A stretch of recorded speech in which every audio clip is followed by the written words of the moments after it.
Saint Seiya The Sanctuary marcou muito quem teve o PS2 e viveu no Brasil, pois no Brasil o anime vendeu muito e foi um sucesso sem dúvida.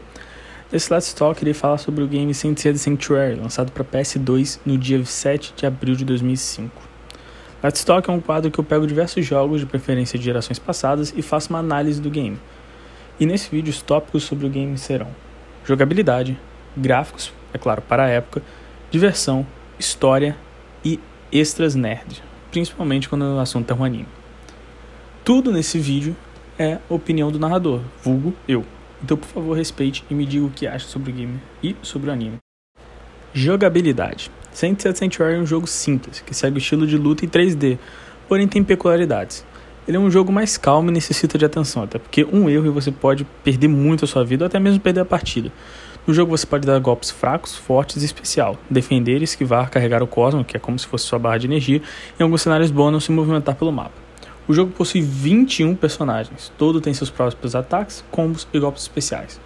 O jogo possui também um certo desbalanceamento, até porque alguns cavaleiros são muito fortes e servem como counter para outros personagens, como o Shun, que consegue manter uma distância mediana entre ele e seu oponente e acertar todos os ataques, sendo que nessa distância que ele consegue manter, o Shun não é acertado pelo golpe do inimigo, a não ser golpes especiais. Cada personagem possui de 2 a 3 golpes ultimates. Quanto mais carga o golpe especial precisar, mais forte ele é. Geralmente os personagens possuem de 2 a 3 e quanto mais carga, mais demora para carregar. Outra mecânica do jogo é a seguinte: com quanto mais vida o personagem tiver, mais devagar ele carrega o Cosmo, dando uma certa vantagem para quem está perdendo. No jogo também é capaz de ativar o sétimo sentido, que aumenta os atributos do personagem e aumenta a velocidade que o mesmo carrega o Cosmo. No game também é possível ressuscitar após perder uma partida. Nesse caso, o personagem aparece deitado no chão com a figura de Athena ou do mestre do santuário, depende muito do personagem. O jogador terá de apertar todos os botões ou girar o analógico o mais rápido possível para ter a chance de voltar à luta. Além disso, quanto mais vezes o jogador morrer, mais difícil fica para conseguir rever. Depois da terceira vez é praticamente impossível. História. A história do jogo segue a saga do santuário, que eu sei que ninguém perguntou, mas é a minha favorita.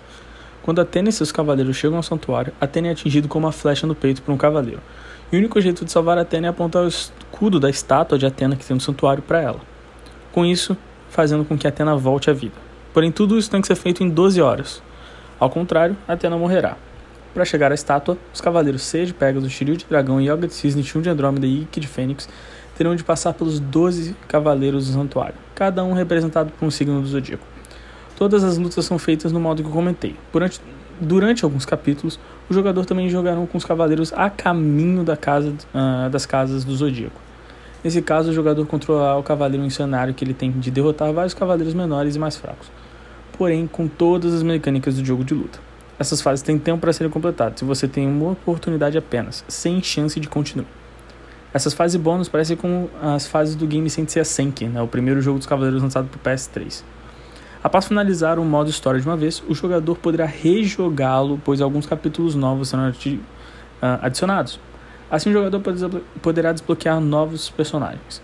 A maioria desses capítulos extras são criados para o jogo e não estão no anime, como, por exemplo, o Seiya, lutando contra o próprio Seiya, que é uma coisa que não acontece. Após o jogador finalizar o modo história, o modo extra também é desbloqueado no menu principal. Nesse modo, o jogador escolherá um cavaleiro e passará pelas 12 casas, lutando contra cavaleiros aleatórios e com condições diferentes para cada batalha. E usará mecânicas de jogos de estratégia, como dar dano no seu inimigo antes da partida começar, para ter uma certa vantagem, etc. Além disso, o jogo também possui o modo Batalha Versus, contra a máquina ou Player 2, e também o modo Coleção, que se pode ver brinquedos, cenas e personagens. Gráficos. O jogo é de PlayStation 2, então é claro que eu não vou comparar com Horizon Zero Dawn, por exemplo, mas posso compará-lo com jogos lançados no mesmo ano e para o mesmo console. E nesse caso, Saint Seiya Sanctuary não fica tão atrás.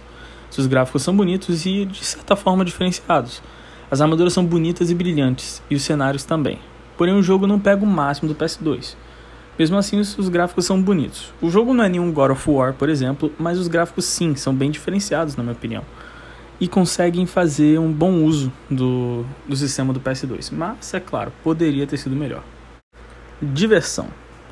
O jogo é muito divertido, especialmente após terminar o modo história, onde podemos controlar os Cavaleiros de Ouro no modo batalha e ver seus épicos especiais. Além disso, o próprio modo história é muito bom e até difícil, leva um tempo para você acostumar com o jogo, mas depois de acostumar, confesso que o jogo fica até meio fácil, porém ainda é divertido. E o fator replay é alto, com os novos capítulos da modo história e seu ótimo e excelente número de personagens, sem contar o modo extra que é desbloqueado. É importante ressaltar, os Cavaleiros de Ouro são muito desbalanceados no modo história, até porque seu dano é de um nível que o único que fica fora disso é o Máscara da Morte. De resto, todos eles têm um dano absurdamente alto. Agora vamos para os nerds extras. O jogo também possui o que parece uma aparição de Espectro de Hades, que é uma cópia do Seiya, que pode ser enfrentado em um capítulo extra para liberar o Seiya com a armadura de Sagitário. Claro que isso é filler e não é canônico, e pode simplesmente ter aparecido porque nesse capítulo Seiya luta contra si mesmo, ambos usando a armadura de Sagitário.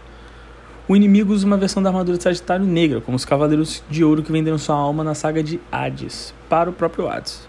É claro, isso é mostrado no anime e no jogo e no jogo seguinte. O jogo traz um personagem praticamente esquecido, que é o Mist de Lagarto. Eu juro que eu nem lembrava que essa desgraça era, mas tá aí, também pode ser desbloqueado nos capítulos extras do jogo. O jogo foi lançado primeiro no Japão e depois no resto do mundo, trazendo as diferentes legendas e dublagens, mas todos nós sabemos que todo mundo escolhe inglês. O jogo possui uma sequência que possui a saga de Hades em um estilo de batalha até que parecido, porém bem mais dinâmico, mas isso fica para outro vídeo. O jogo não foi bem na crítica, recebendo notas baixas com a crítica dizendo que o gráfico é muito ruim e até mesmo com uma gameplay parada, e eu não posso discordar muito disso não. A gameplay é parada, é bem calma, mas os gráficos nem de longe são ruins. Obrigado por assistir. O próximo jogo que virá aqui será o Dragon Ball Z Infinity World do PlayStation 2 também, mas por enquanto só aguarde. Obrigado a todos que assistiram, deixa o like, gostei, compartilhe com quem tu quiser e se inscreve e ativa o sininho. Falou!